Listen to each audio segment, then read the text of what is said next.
Welcome to Nonprofit Expert, presented by Donor Perfect.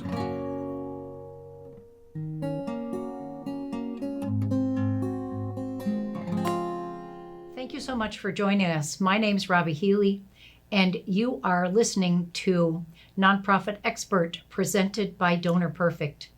The series this year is Career Insights, and I am the very lucky fortune of being able to interview a number of very experienced, seasoned professionals who've worked long careers in the nonprofit sector and have the opportunity to let them share with us their insights into what the future of the sector will look like. So today I'm especially excited to be meeting with Art Taylor. I remember meeting you, Art, when I was first a member of the AFP Ethics Committee.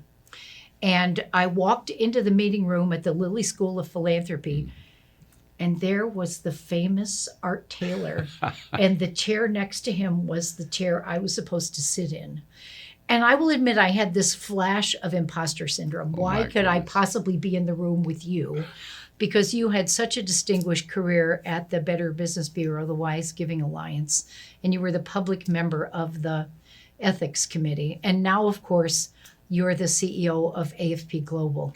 Yeah. So those two little kernels of your history, I'd love for you to share more with the podcast audience. What other things do you want people to know about your career, your education, your journey? Well, first, I want to just say that I'm a Philadelphian, and I was born and raised here. And my first connection to nonprofit work was getting a job as the CFO of Opportunities Industrialization Centers of America. Oh, you're kidding. No. Oh, for heaven's sake. One of my dear friends, Joyce Chester, ran OIC in Coatesville, Chester right. County. Mm-hmm. Oh, amazing organization. So I was the CFO there through the mid-'80s, and then into the early 90s when I became the national president of OIC of America. So I was I was about 31 years old at the time, and Dr. Sullivan, Reverend Sullivan, gave me this wonderful opportunity to head this national job training program that was employing millions of people around the world, and learned a tremendous amount about leadership, about working together to solve big problems, to have visions for what we can do if we set our minds to it, and also faith. You know, faith plays sometimes a hidden but important role in the success of nonprofit organizations. And you know, most of us try to start a nonprofit. When we do, we say, you know, we have an idea for what we want to see happen in the world or in our community, but we don't have a whole lot to put to it right away. There's no guarantee that it's actually going to work. And so there's a certain element of faith that we put into these things when we get started. And so I just want to hold up that important element that really drives the creation and success of a lot of organizations, even ones that have been around a while. Many organizations are going through a lot even now, and you have to have faith to believe that it's worth continuing to work through those difficult moments. But anyway, so Philadelphia is my home, and I worked at OIC for a good 14 years, and then this opportunity came up to leave Philadelphia and take on a different kind of role, but one that I had, I would believe, a certain amount of competence to do. The BBB, Wise Giving Alliance, was reforming. It was the result now of a merger between the National Charities Information Bureau, which had been around since the early 1900s, and the Better Business Bureau had a service called the Philanthropic Advisory Service that was operating out of its foundation. And so someone said, you know, these two organizations are doing the same kinds of work. They're evaluating charities against really important standards, and we should just merge them. They were both kind of struggling financially, and the merger resulted in my being hired as the first CEO back in May of 2001. So I moved to DC, and then we're doing that work. And so many things happened over the next 24 years, really, between the time I started there and now the time that I'm here at AFP. But some of the more memorable ones were, again, connected to Philadelphia. If you'll recall, after 9/11, a whole ton of money was released from donors into the hands of a key number of organizations, one of which was the American Red Cross. And back then, the American Red Cross was a little different than it is today. But one of the things that the Wise Giving Alliance was able to point out was that some of the claims that they were making about how the funds were going to be used weren't necessarily aligned with how they were being used. And so we had to work with them to get them to see that they needed to have a better respect for donor intent. And so I'll never forget my mother calling me one Saturday saying that the Philadelphia Inquirer has just run a story, and it's below on the first page, bottom fold, and these people from the American Red Cross are calling you everything but a child of God because of what you're doing. And I said, well, we didn't really do much except say we're going to look into some of the allegations that people are claiming. And she said, well, I have to tell you something. If I had laid down and gave those people blood and they told me it was going to go bad, I'd be pretty upset. So you keep doing what you're doing. And that's my mother, in her own way. I was going to say, nothing like a mom. And I hadn't even thought about the blood angle. I was thinking more about the money. But, when you sit down and give people blood, you're giving everything you got, basically, so that you can save a life. And you don't want to know that it's disappeared. But interestingly, as we moved along with the Red Cross and they began to make changes, I was very happy to know that we did not say as much about the blood issue. And some people will say, this was the right decision. Other people might say it's the wrong decision. But we chose to ignore the challenges with the blood because we did not want people to say we're not donating any blood. Because as you go into the summer and blood supplies get low, if people don't donate, people die. So we chose not to say much publicly about the issues that it was having with blood. And some people say, well, you were a watchdog, you're supposed to tell the truth about everything. And well, I guess I didn't tell the truth about everything because I had to make a decision about what was better for our world, right?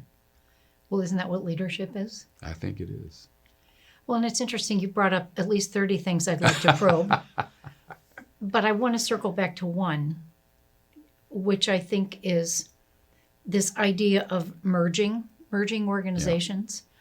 Yeah. And 9/11, in my experience, 9/11 did cause a lot of change in the sector, not just the one you're talking about, because I think while the Red Cross certainly was a high-profile organization that got a lot of attention, it really shined a light on the fact that what you think donors are giving for and what donors think they're giving for isn't always the same thing. Yeah.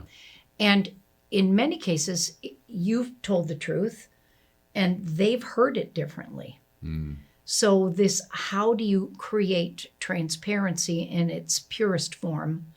I don't know that anyone has figured that out, but I'd love to talk about that some more. But I think when you think about the depth of your career and you think about some of those touch points, those turning points in some cases, as you think about the future of what the sector is going to look like, how does that donor intent, donor restrictions, how could that evolve?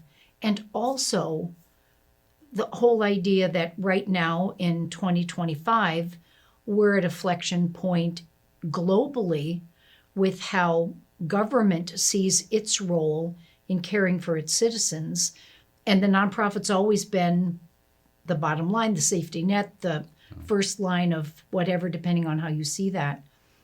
How do all those things combine to evolve? Yeah. And I think there's the short-term impact, and I think that's really important to a lot of people, but that'll be over in 6 months. Sure. How do you navigate the glide path? And I know you're a futurist, and I'm not.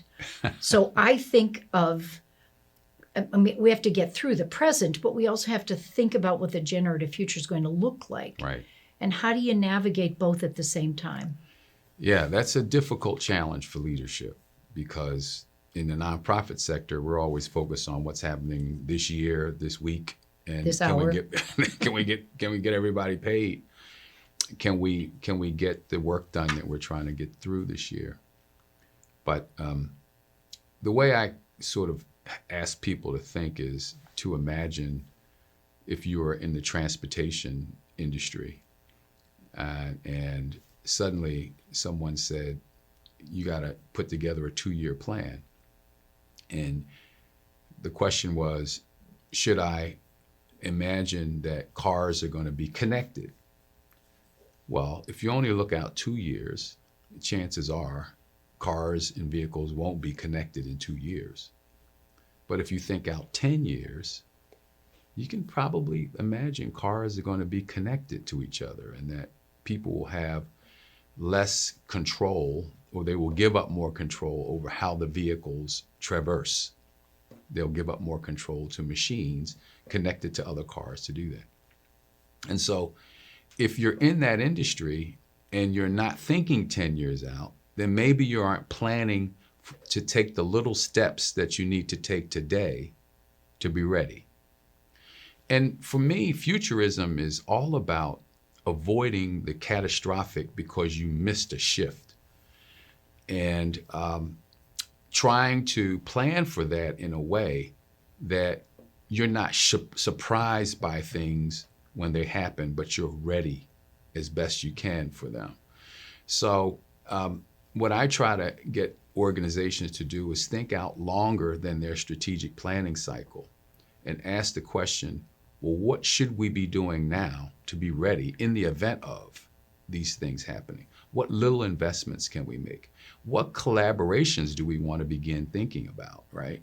So that we can work with others to create new things that don't currently exist that are much easier to collaborate on.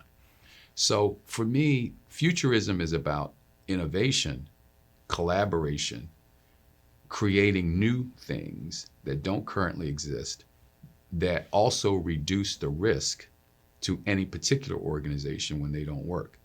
Because we need lots of things we have to try lots of things before we find the things that actually work, that align with the future that actually occurred. And everyone's saying, well, you should collaborate. This is your other point.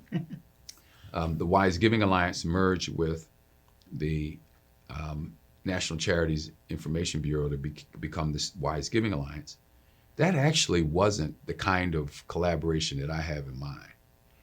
It worked out, but you had two struggling organizations coming together, and most times when that happens, they just continue to be one struggling organization. Yeah.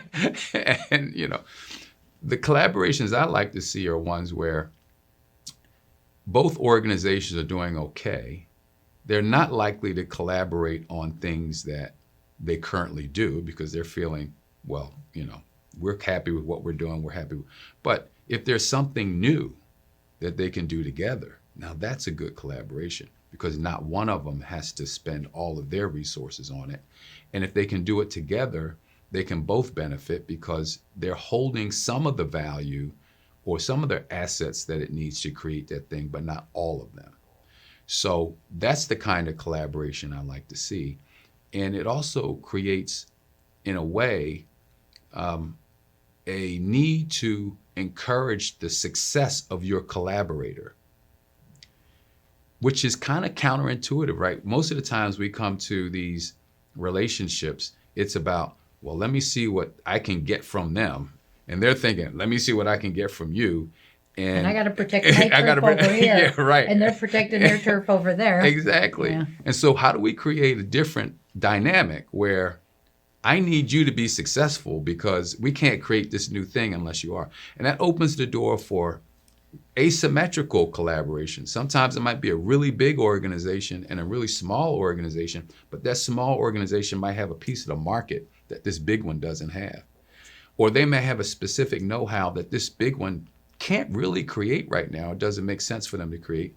And so they can work together on something not that currently exists, but something that they want to do later on. So those are just some thoughts I have around it. But you asked, so what can we think about over the next decade?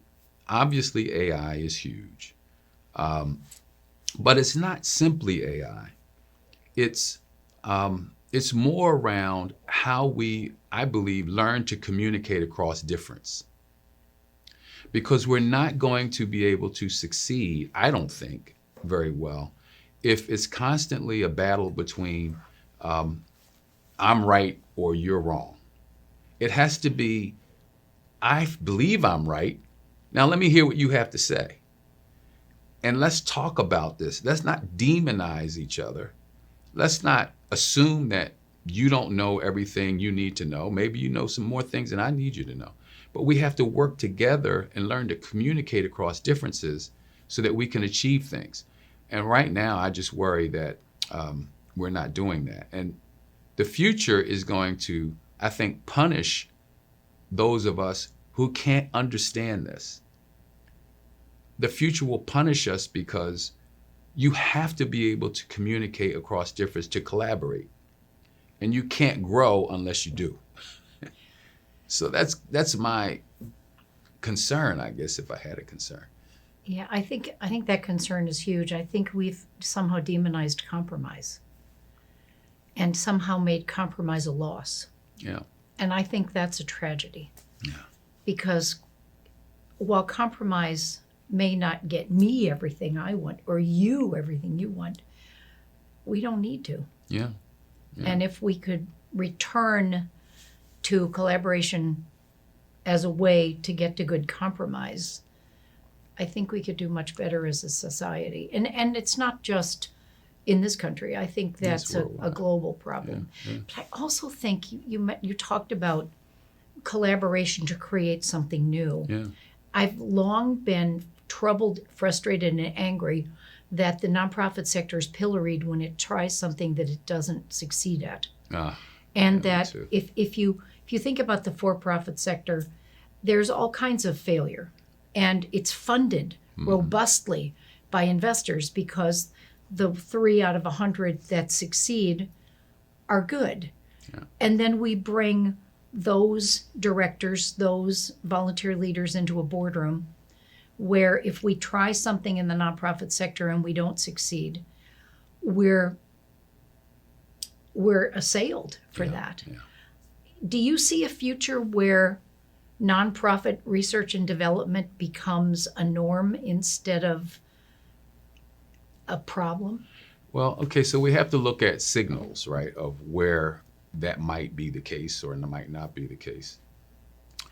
And right now, I am beginning to see cracks in certain approaches to nonprofit work that could potentially lead to what you're saying. First of all, you probably follow, and I follow them a little bit, the effective altruism movement. The effective altruism movement is one that requires or suggests that people should invest in things that have proven to work, right? So it makes more sense for someone to invest in mosquito nets because it's been proven to save lives. If you buy a certain number of mosquito nets, they're going to save a certain number of lives. It's been documented. The problem is that if that's all we invest in, well, what about things that we don't necessarily know how to address yet, right? Like cancer. I'm just throwing that out there as a great example, right?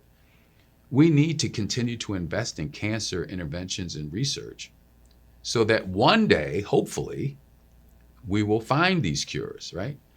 And so I think that the effective altruists are beginning to look at some of the larger issues that society faces, like climate change, for instance.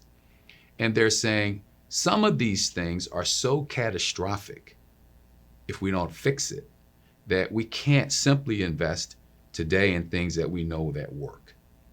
And so they're beginning to see some cracks in that. And what that means is some of the bigger and larger issues, right, that we used to say, as maybe impact investors would say, you have to invest in things that are proven to work. Maybe now they're going to invest in ideas rather than things that are proven to work.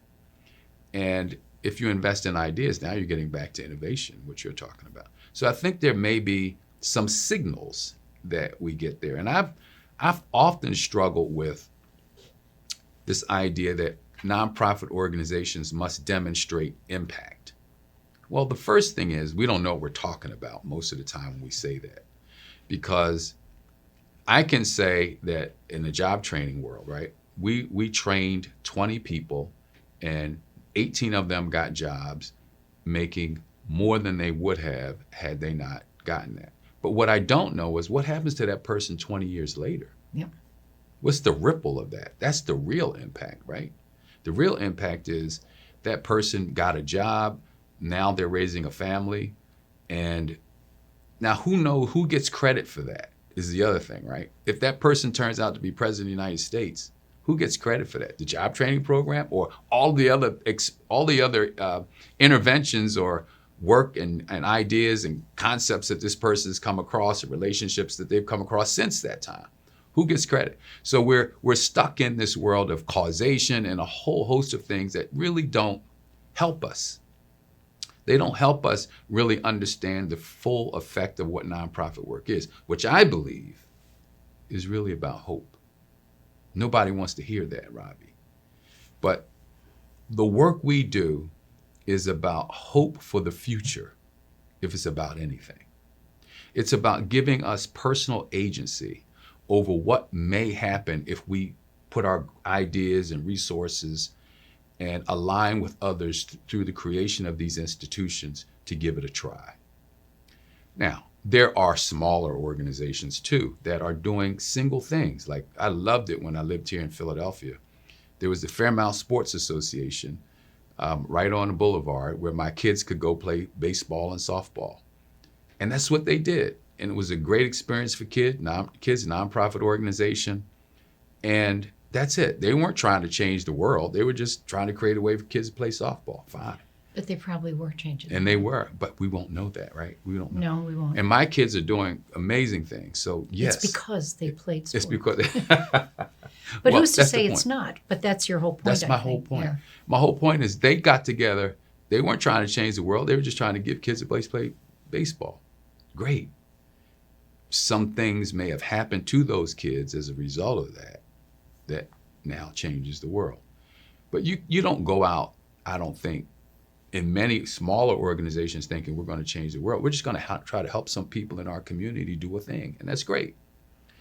So, the impact of that, well, somebody would say, well, is that scalable? Can you bring in millions of people to do that? What's the point investing in such a small thing? Screw all that. I'm just saying these are people who got together to create an experience for kids and they did it. And that's enough. Yeah, I think you're hitting on in my opinion, a very significant value. Yeah. Which is, in my experience, the people who work in the nonprofit sector as a calling want to change the world in a positive way. Yeah. And they may see it right in front of their very eyes, or they may never see it. But they know it's good for the sake of good. Yeah. And when you were talking about hope, something that you said made me think about the absence of hope. And without people doing good for the sake of good, there is the absence of hope. Yep. And have we gotten to the point, or are we going through a dark tunnel where people are struggling with that? That they're feeling like maybe there's not as much hope as there had been, that there's somehow, I think sometimes I think people are made to feel as if the value of their work in this sector doesn't compare with the value of people who have a focus on for-profit business or industry or commerce. Yeah. That somehow that's more valuable than teaching a kid to play ball. Yeah. And I worry about that. I'm not convinced we're Yeah. stalled forever, Yeah. but the glide path has been going down instead of up. Yeah. I don't know the answer to that.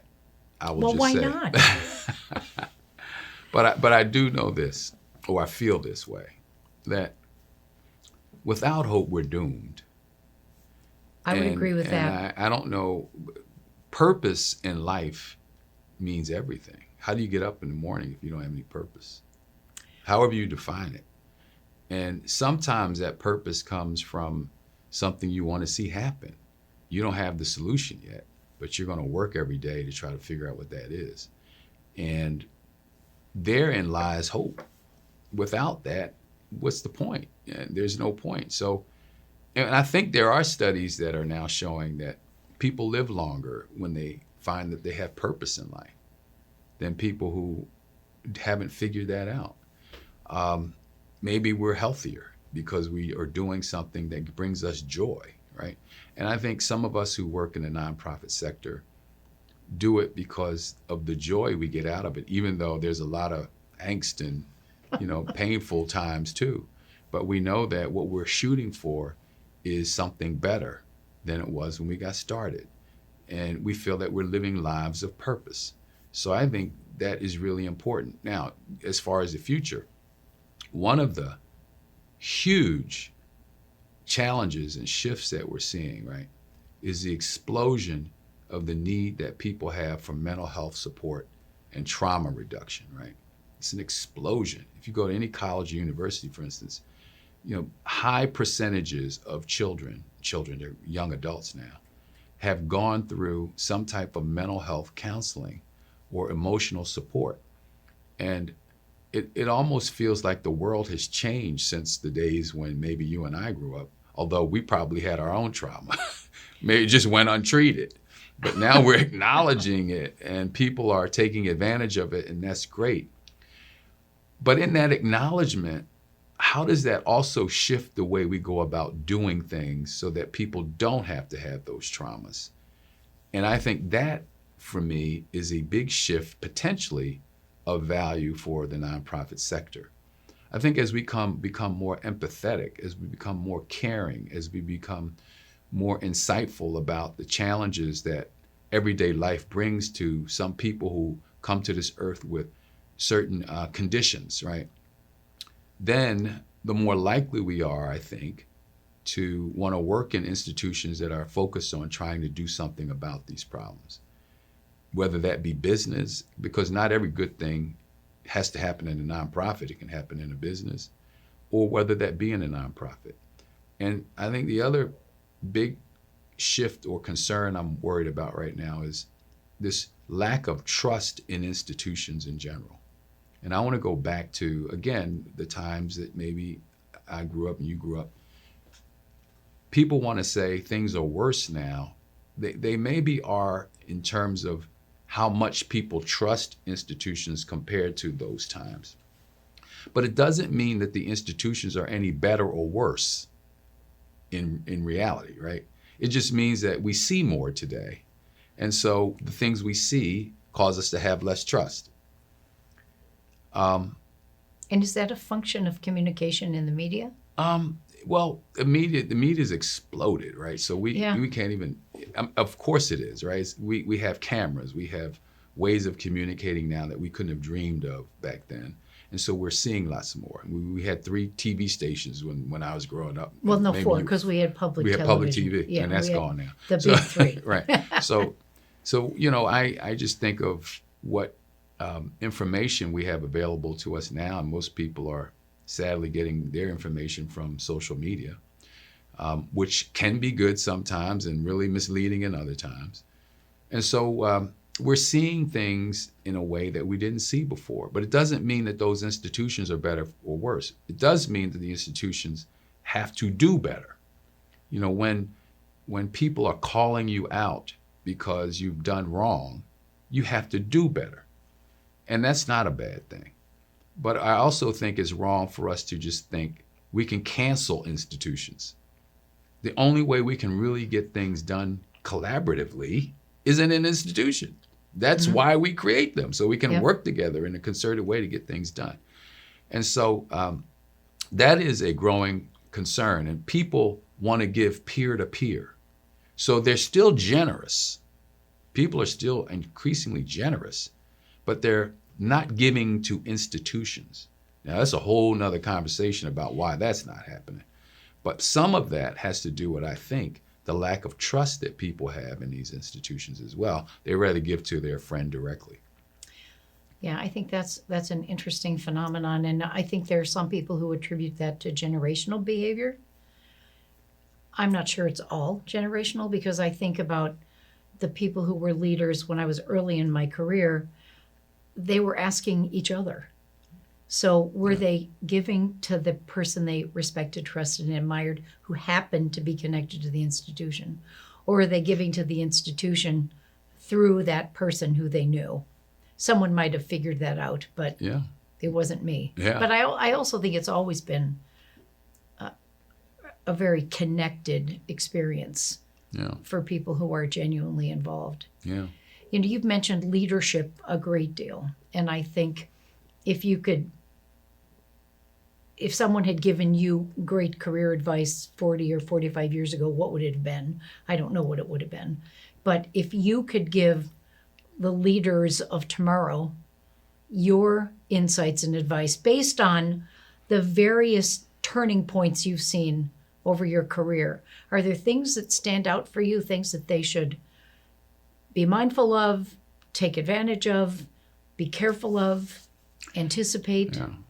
Yeah. People always say that a leader should be decisive and they should be making decisions and not delaying things. And in some environments, you know, that may make sense, right?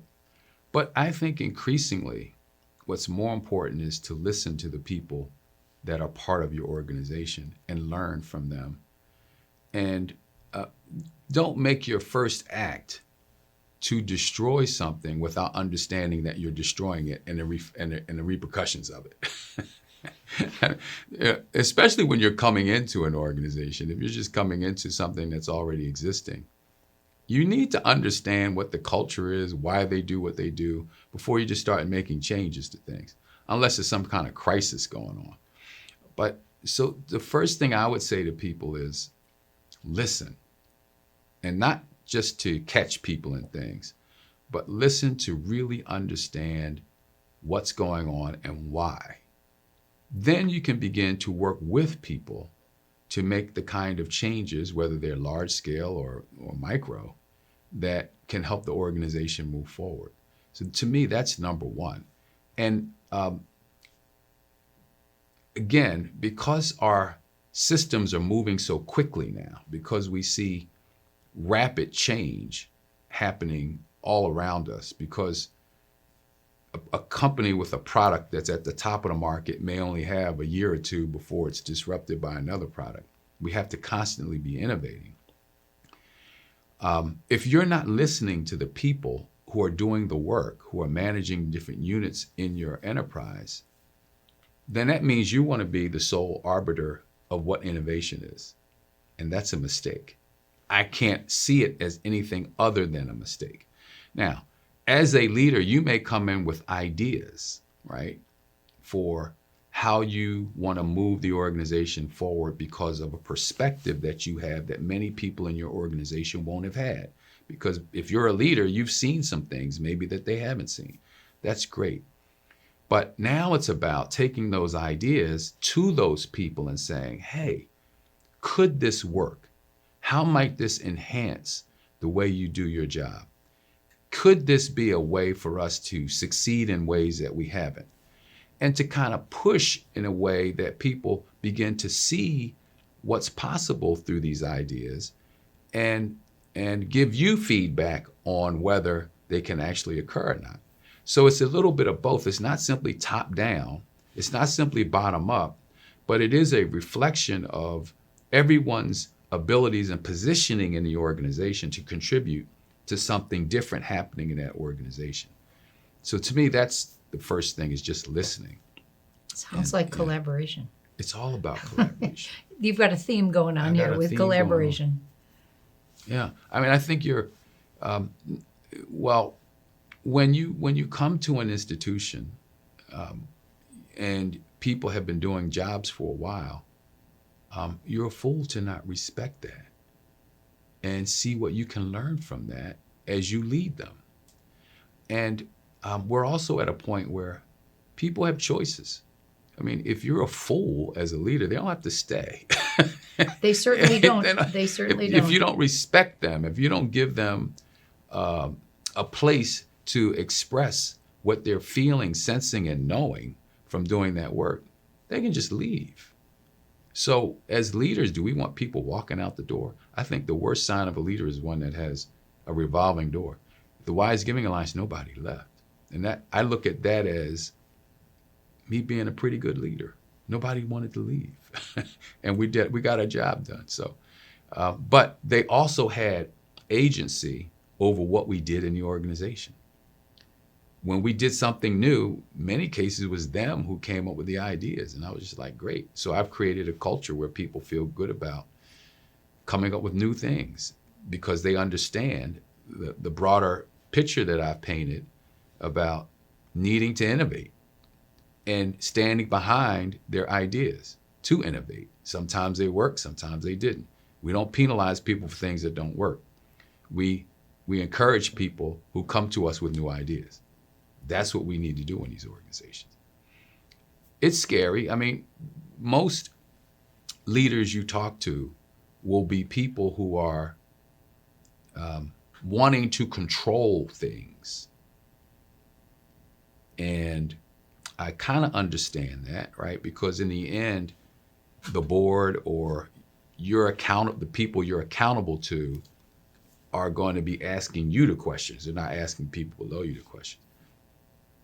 But in a world where we need constant innovation, you need more of a matrix kind of situation going on, where a person in this part of the organization might be having lunch with a person in this part of the organization. They come up with an idea and they say, let's work together on something outside of the formal structure of the organization.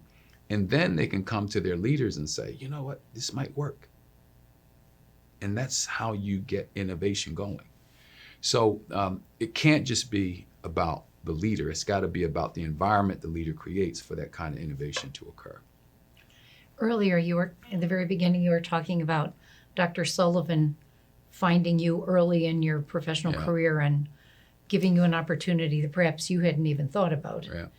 That feels like organic mentoring to me, someone seeing something in you. And I think I've had the same experience with a career mentor when I worked for the Girl Scouts. But I wonder if you're a young person aspiring to a career in the sector, and I think a lot of people in our generation didn't even know to aspire to a career in the sector, let alone plan for that.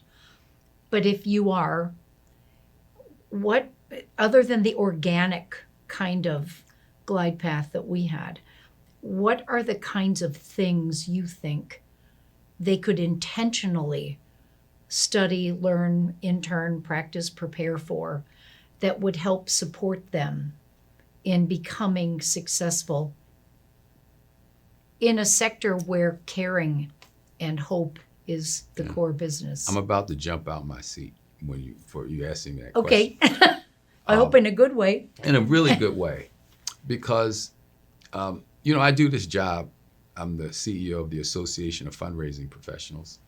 We have 25,000 members, and there are 1.5 million organizations.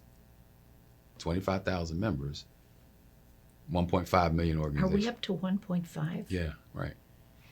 So there's a lot of fundraising going on with people who aren't technically trained to be fundraisers. Okay. There's a lot Well, of that's the anybody could raise money thought. Right. And so your question is for me, if you want to get into the nonprofit sector, learn how to be a fundraiser. Not just be a fundraiser, learn how to do it and do it well. And there are tons of tools out there to help with that. You don't have to go to a college. We have tools at the association that can help anybody learn to be a fundraiser.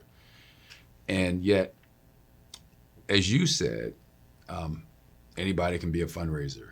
Well, you can, but you need to be trained. You need to know what you're doing. And so I would say to anybody, learn how to be a fundraiser. Because frankly, you're more likely to work in a small organization that may have one, if any, formally trained people who are doing fundraising than you are to work in, let's say, Penn Medicine's foundation, right? Where they have hundreds of people maybe doing fundraising. So the point here is, if you care about causes, if you want to see a difference happen in the world, learn how to fundraise, because if you decide to start your own organization or you work in somebody else's, there's a need for you. And fundraisers are uniquely positioned because they get to talk to the people who have aspirations for how they want to see their resources deployed, and the institution that wants to deploy those resources for good. They see both the full spectrum of this. They have to know the story of how that money has been used so that that can become part of the case for resources. So there's going to be a lot of people leaving government right now. It seems. It seems, right? Some purposely, some unfortunately, right? I wish they would consider fundraising as a career, because many people went into government because they wanted to see positive change in society. You can learn how to be a fundraiser, and you can change the world by connecting people to opportunities to live out their philanthropic dreams. You can do that. So that's what I would say as the head of the association. But I think I would say that now, even if I wasn't, because I really believe that. Well, I think it's pretty common knowledge that when a nonprofit is doing a search for a development officer, finding qualified candidates is extremely difficult. Yeah.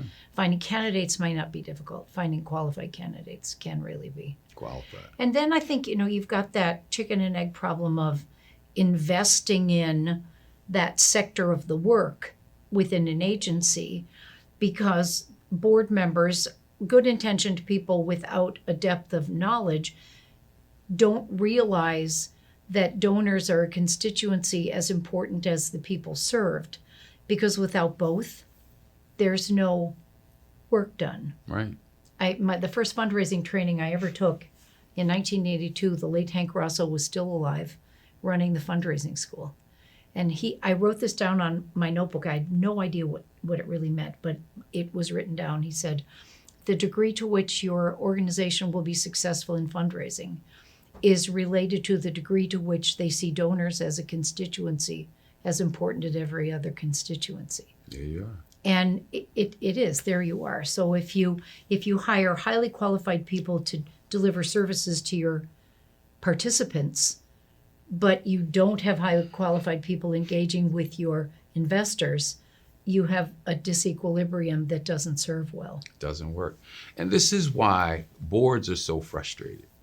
Talk more about that. Well, I think, and I'm on a number of them, and I can tell you, a lot of times people think, oh, all we have to do is hire a fundraiser and all our problems are solved. Right? I've heard we that. need a fundraiser. Yeah, of I've course heard you do. that. Yeah, right. And then we can go back to sleep and focus on the programs that we wanna like. do. But then 3 months later, they're like, oh, we hired the fundraiser and it's not happening. We haven't raised $10 million Yeah, yet. we didn't hit what's going on? Well, first of all, you don't really understand what fundraisers do. And let me explain that to you. So my little brief definition is fundraisers work with people who might want to contribute to your organization by developing relationships with them so that over time, they and others can support your organization and you can get consistent revenues. That's what we do. We don't come into an organization as miracle workers and take an organization that was raising nothing and in 2 weeks, you're raising hundreds of thousands of dollars. That's not what we do.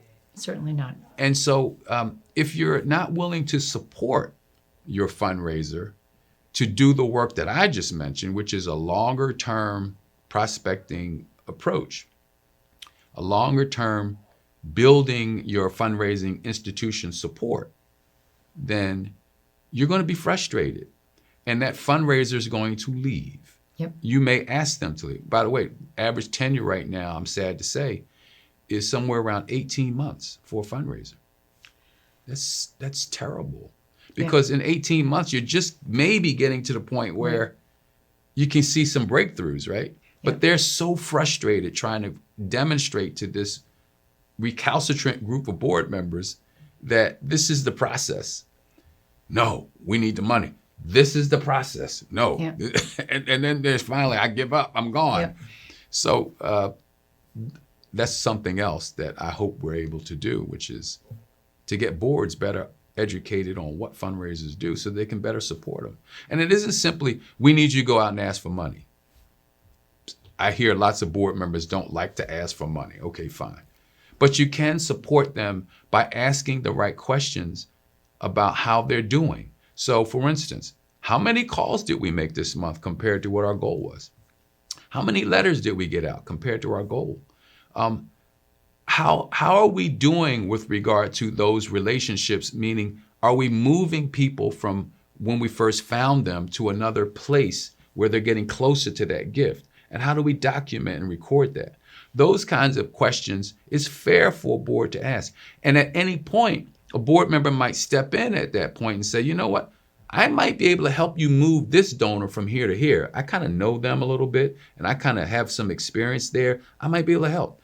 But if you're just asking how much money came in the door, well, duh, it'll get there. And then there's the frustration. So, yeah, we need to do more with boards, and I want to try to do more with them. And I think you're again talking about collaboration. In my opinion, you're talking about collaboration between the board and the staff. Mm-hmm.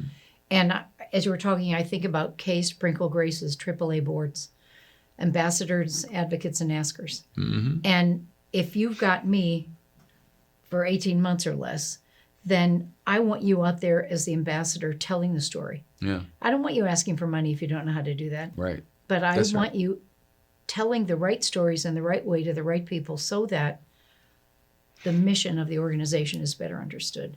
And if we would collaborate instead of calling out, we'd get a whole lot more done. I agree with that completely. Yeah, it's I think there are so many stereotypes about the work of fundraisers.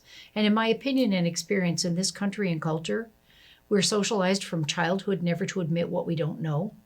So you put a bunch of brilliant, dedicated board members in a room who know they don't know how to do this, and they are silent because they're trained that way. Mm-hmm. So I think we have to release that and give them permission to take the lessons. Absolutely. And we can give them the lessons. We can give them the lessons for sure. And they will be less frustrated. Look, people join boards because they want to see the organization succeed. Maybe some other reasons too. But they want to, I believe, fulfill their fiduciary responsibilities. And one of them, obviously, is to make sure the organization has the revenues it needs to pursue its mission. I want you to do that the right way. It's Let much us help easier you the figure right that way. out. It's much easier done the right way. Absolutely. Yeah. So. Well, I think we could probably talk for another 6 hours, but I want to ask you one last question. Okay. If there was one kernel of wisdom that you could put out there that would inspire boards and support staff and help move the sector in the next 3 to 5 years, is there anything in particular you think is going to be the most significant or the most helpful? Yeah. I would say right now, for many organizations, the key is going to be finding ways to generate and maintain positive energy. Because every day there's something that's hitting us, right, that is discouraging. And mission moments are going to be so important now, where we can talk about something that happened good in our organization that uplifts us. We have to find ways to generate and maintain positive energy. And it doesn't have to be a big thing. It could be something small. But whatever works for you, go to that. Engage in that. Participate in that. Because that's how we get through these difficult moments. It's that. Things are going to happen in the organization. You might lose some money. You might lose some people. But you have to be positive. You have to find ways to absorb what's going on that may be negative, but still generate the positive energy to believe that tomorrow is going to be better. And so that, to me, is the number one thing. Well, I think that's a really good number one thing to end with and to inspire the people who have listened to this. Thank you very much, Art Taylor, for joining us for Thank you, Robbe. Nonprofit Expert. And for those of you who've listened to this, we are so grateful to Art to share his skills and insights and recommendations to us. It's a distinguished career that is still going strong, and we will be the beneficiaries of his energy and insights. So thank you again for joining us for Nonprofit Expert, presented by Donor Perfect. Thank you for listening to Nonprofit Expert, presented by Donor Perfect. For more information and a special offer, visit donorperfect.com/podcast.